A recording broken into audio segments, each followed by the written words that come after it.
Hello, my name is James Hunter, and this is my 2 Cents channel where I talk about wellness topics from physical fitness to mental health, and just topics that may be of interest to me. And today I'm doing another video on the benefits of essentially exercise interventions for individuals who have osteoporosis, or preventatively what you can do if you may be at risk for osteoporosis. A few months ago, back in July, I did a video. It's a bit more detailed about how that process occurs. You can watch that one. I'm going to put the link below in this video. You can check that one out as well. Perhaps you may want to watch that one first and then come watch this video next. What I'm going to talk about today is basically, it's nothing new when we hear about, how strength training, weight training can help increase bone mineral density. But is it enough just to have that concept alone without discussing it a bit further? Particularly as we get age and older, we talk about wanting to build muscle. As we get older, it's a protective factor. But what about our skeletal, our bone tissue? What's going on with that, and why is it important? I see a lot of individuals go to the gym because they want to start working out. They may have found out that they have osteopenia or osteoporosis, or they may be at risk. They may have had a DEXA scan or other diagnostics that indicate there may be an issue.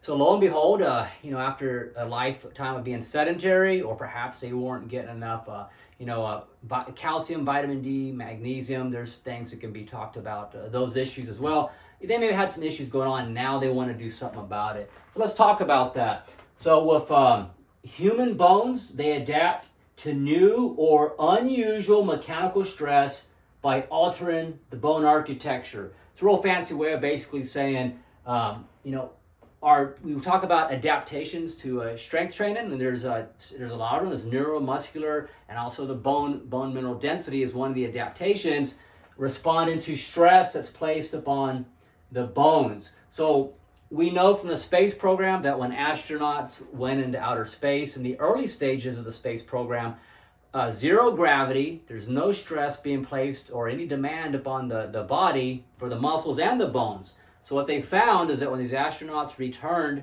to Earth within the Earth's gravity, they were weaker, they had lost muscle. They also had lost bone mineral density as well. There was not that stress being placed upon it. So bone tissue will adjust by increasing osteoblast formation in the areas affected by mechanical stress. You can look at my other video in July about the osteoblasts, and I'll talk more about that here later on. But I want to get more into the mechanical stress and what it takes if you want the benefits of weight training. Because quite frankly, I see some individuals go to the gyms, and what they're doing, it's not cutting it, in my opinion, and some will not really see a significant benefit for what they're trying to accomplish. And I'll talk about why. So if we know that mechanical stress is going to alter bone structure or architecture, or unusual mechanical stress, and I'll talk about that word unusual too, then conversely, with a lack of mechanical stress, the bone will progressively weaken because reabsorption is exceeding bone growth. So our body, it's in a balance, it's in a state of flux. Your body is absorbing and also replenishing based on mechanical stress to keep the bone tissue in place, or to keep the bone mineral density where it needs to be, commensurate with the stress being placed upon it. So it's a balance there that we need to be aware of throughout our life. There's hormonal changes that can happen that may have an impact on it, like women when they go into menopause and other issues. But the mechanical stress through weight training is going to help with that. So yeah, it flows both ways. So we know that progressively bone will weaken over time because there's no stress or demand being placed upon it. Then we know that it's that mechanical stress, the stimulation, is going to keep our bones strong. So here's where I want to really get into this video is number 2. For bone formation to occur, a minimal essential strain, MES, minimal essential strain, is required. So let's talk about that. So let's talk about women who are afraid, I don't want to lift heavy. I'm not going to pick on women in this video. I'm going to talk about guys too. But, the reality is, being a personal trainer over the years, I'm 48 years old. And for 28 years, I've helped people with fitness programs and working out. I myself have been working out personally 35 years of strength training. So I've been around the block a few times, and I've been in a lot of gyms over the years. And it never fails. I'll have you'll see a female in the gym. And I'm not talking about all females. There's some real strong women out there that they're not afraid to go heavy, and they're like, they're just, they're on point with everything. So, but there are some women, not because, it's more so lack of education or fear because of misinformation. They think they're going to turn into, looking like an IFBB professional bodybuilder or something, and they don't want to look like that. So you'll see them there with the 3-pound and the 5-pound dumbbells, doing single joint exercise, curls, right? And some of them, it may be a combination of wanting to look better, improve overall health and fitness, and also because they'll say, I don't want to, get osteoporosis or osteopenia, so I'm going to lift some weights to prevent that. And they have the 5-pound dumbbell, and they're just doing curls. Maybe they're in a secularized machine where they're in a seated position doing a shoulder press with maybe 20 pounds or 10 pounds. And we'll talk about relative, heavy loads for what a person's upper strength level is in a little bit in this video. But you get the idea. They're essentially are not really putting a lot of, they're not putting that minimal essential strain. They're not. And let me give you an example. I know women who will carry 2 heavy bags of groceries in one arm, a child in the other arm, have their keys in their teeth while walking up a flight of stairs in an apartment complex, and then sit the kid down, grab the keys, unlock the door, pick the kid back up with their foot, push the door open, and go in the apartment and unload all those heavy bags of groceries while carrying their 3-year-old child in their arm. Now think about that. That right there is just activities of daily living, which is surpassing the stuff they'll do when they get to the gym. It's a shift in how they're thinking about it. So if they can handle things like that, then your body is a lot more capable than you may be giving it credit for. So going to the gym and just picking machines that are single joint. Now you'll see benefits for bone mineral density being increased at specific sites. You'll see that, but we're going to talk about your spine and the hips and some of the other issues where you want to have more compound or multi-joint movements that are going to put a load on the spine or that mechanical stress on your spine, thoracic, lumbar spine, and so on. And the hips areas, which is what you really want to make sure you're addressing to, particularly as you get older, because fractures at the hip vertebrae are real common with individuals and also can increase mortality rates for the elderly as they get older. As soon as you break a hip, it can be over for you. So let's talk about point number 2 some more, the minimal essential strain. So what the studies have found is that, and I'm going to actually read from a journal here where I'm going to cite some studies so you'll know where I'm getting this information.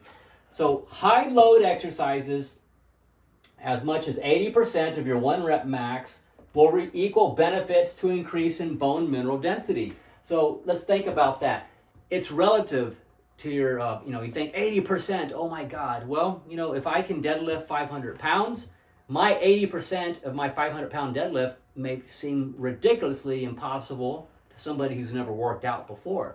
However, if you're someone who maybe just started a strength training program, and mind you, getting to where you can do some fewer reps at the 80% of your 1 rep max range is not something you're going to do on your first workout. You want to incorporate the role specificity, overload, and progression gradually as a process over a period of time to get you there. So yeah, you need to develop some conditioning first, get used to the movements, get the neuromuscular adaptations, get some coordination. And as a process, you want to build up to where on some days, on my squat, or, I'm going to do a deadlift, whatever movement you're picking to perform, on this day, I'm going to try to pull maybe 3, maybe 4 reps of 80% of my 1 rep max. And I want to get some working sets doing that. It's that essential minimal strain you want, or optimal mechanical strain, which is going to give produce the adaptations to your bone tissue at these areas that are important in your body. So 80% the 1 rep max. Now what they have found is that the low loads, and I see this, low load exercises and high repetitions, for example, 16 reps with 40% of your 1 rep max. So I might see somebody with a 15-pound dumbbell doing 60 and 20-pound reps. Or, to their credit, they might be doing some deadlifts with kind of like a sumo with a dumbbell. And to their credit, they're performing a good movement, but they may be doing 15, 20 reps with like a 30-pound dumbbell. And this individual may, be a fairly good-sized individual with a higher capacity for strength than that. It's not really coming close to the essential minimal strain relative to that person. So you want it to matter. You want your sets to matter. So this right here, low load exercises and high reps. And I'll see older people come in there and they're like, oh, I want to be fit and toned. And they're doing their 20 reps on the leg press machine. Heck, they might even be doing, some squats to their credit, body weight, or maybe just holding some dumbbells out in front of them, doing squats. They're afraid to get under a barbell. They may have some issues, perhaps that certain movements may be contraindicated. So, they may be doing things accordingly differently, and that's okay. But they're keeping it on that high rep range. It's essentially not challenging enough. And what happens is, the reality is you have your upper level of strength that we all have for our potential. You're not going to keep just getting adaptations, get stronger and stronger and stronger. What you will find is that you train hard, you train right, you're going to increase in strength over time. You'll eventually reach your upper potential. And then, like for myself and many others, throughout your life, you train to stay close to that. And you train accordingly in percentages of where you're at and where you can be. So if individuals in gyms who are training well below their potential for strength, they're not even getting to the threshold for it to be challenging. Because what happens is, let's say this marker is a 40-pound dumbbell, and I'm doing dumbbell presses, right? And initially, because this was like heavy for me, in the beginning it was challenging, and it was giving me results. My chest started developing more, my body's producing adaptations. But after a while, if I just keep using the 40-pound dumbbells for the rest of the year and I never increase the weight, my body has sufficiently adapted to meet the demands of the 40-pound dumbbells. Well, within me, I may have the potential to do 100-pound dumbbell presses, but I'm not tapping that. So at a certain point, your body adapts to the level or to the degree of the stress being placed upon it. So progressively over time, gradually, you want to be safe about it. You don't want to make big jumps and get hurt. But just because you're older doesn't mean that you can't progressively, gradually challenge yourself more, increase your intensity with the heavier weight. And by intensity, I just mean you're going to put more of a demand on the body. It's more of a stimulus. And there's other things I can talk about, heart rate and so on. But I want to stick to the topic of increase in bone mineral density. So you get the idea. You want the high load exercises, and one study I'm going to read about here in a little bit, as much as 80% of your 1 rep max. And you need to work toward you can get to that. You're not going to do that in the beginning if you're a beginner or you've been sedentary a long time. The low load exercises, while they may have some benefit, you're still exercising. I'm not saying you can't derive some benefit from that in other areas, but specific to bone mineral density, there's no demonstration, or they did not demonstrate no additional benefits. That's important to know. So osteoporosis, it's a slow process where bone breakdown exceeds bone growth, so it can sneak up on you. I know an individual that he broke his wrist accidentally doing some landscaping, and that's one of the other areas that can be common is the wrist, in addition to the hip and vertebrae in individuals with osteoporosis. And a lot of times, because it does sneak up on you, when you find out, it's usually because it may be because you have an injury later in life. So this individual I know, they had a fracture in the hand and wrist area doing some landscaping, and they went in, and that was when they x-rayed, and that's when they diagnosed him at that point that he had beginnings of osteoporosis. So this was later in life. He didn't find this out when he was in his 30s. So this is something to think about. I'm 48 years old. If you're watching this video and you are an older individual, my age or even older, the good news is that especially you, if you're watching this video and you're older, you are the very population individuals where these studies show you can benefit from this type of training, exercise. There's other treatment interventions as well. There's pharmacological ones, and there's nutrition and supplements and things like that. Exercise is part of that, part of the equation or part of the strategy, which is demonstrated through studies to be effective. So this sneaks up on you over time. My philosophy has been, and I'm just very thankful of my personal situation. As I mentioned, I've been lifting weights for 35 years. I'm so grateful for that. I laid the foundation, and so I made that investment. So if you're younger than me, maybe you're a teenager, you're in your 20s, don't let something sneak up on you. Start a program working out today. 3 times a week will do it. If you do the right movements and the right intensity, lay a foundation, get your nutrition where it needs to be, minerals and so on. And so when you're older in life, you're going to be doing great. Your quality of life will be maintained. If you didn't do that and you're older, well, you can still do something about it now. It's not hopeless. You can improve your situation. So you're definitely going to be at a higher risk for fracture when compared to the general population if you have osteoporosis.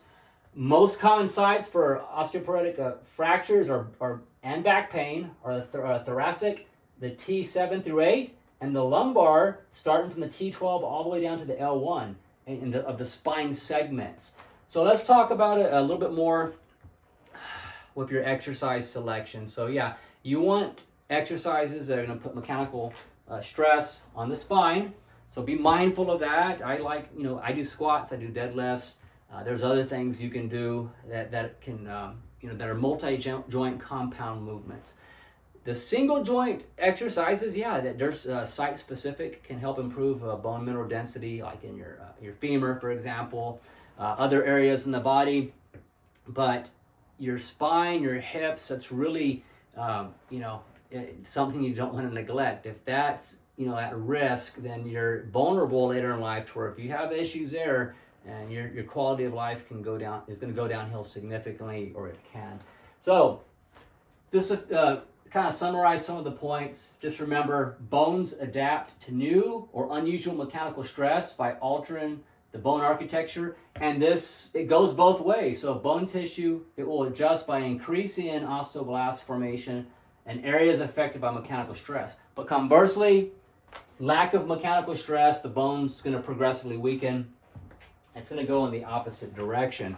So it's up to us. We have a responsibility, knowledge is power. That's false. I don't agree with that. It's the application of knowledge. That's what's powerful. So this is information I'm providing based on evidence-based type studies. I'm going to actually read from the Strength and Conditioning Journal through the National Strength and Conditioning Association. This is, I have a bunch of these throughout the years. I'm a member of the NSCA. I'm also a certified personal trainer through the NSCA. And this one is volume 35, number 4. This is actually from August 2013. So as I said, this information, it's nothing new. And there's other literature you can review, and you're going to find similar type of situations here. So let's look right here. So exercise has been found to be an effective treatment for osteoporosis in postmenopausal women. Also for people who have are at risk for that, men as well.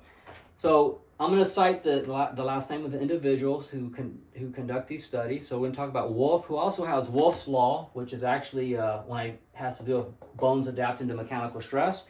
So he conducted a systematic review of published articles that examined the effects of exercise on bone mineral density. The study concluded that exercise training prevented or reversed, listen to that, for you older people who haven't been working out, it prevented or reversed, bone loss by close to 1% per year in both premenopausal and postmenopausal women. In 2002, Bonatti, another individual, conducted a systematic review of 18 randomized controlled trials that examined the effects of exercise on bone mineral density. This study found that aerobic weight-bearing and resistance training exercises effectively improve bone mineral density at the spine and wrist. However, another individual whose last name is Howe, Howe, conducted an update to this review in 2011 that found postmenopausal women who participated in different modes of exercise had statistically significant increases in bone mineral density compared with control groups who did not exercise. So there is a significant difference there when you compare this to people who don't exercise. Very important to know that. This review found that dynamic weight-bearing exercises such as jogging, jumping, and vibration exercises improved bone mineral density at the hip. Squat jumps, for instance. This review also found non-weight-bearing exercises such as knee extension and flexion, shoulder press, bicep curls, seated row, and lat pull-downs of high loads improve bone mineral density at specific sites, such as the lumbar spine and hip regions. Furthermore, they concluded that the most effective program for improving bone mineral density at the spine was a combination of dynamic weight-bearing and non-weight-bearing high-load exercises, right? And that's the information I just cited earlier. As much as 80% in 1 rep max benefits to bone mineral density.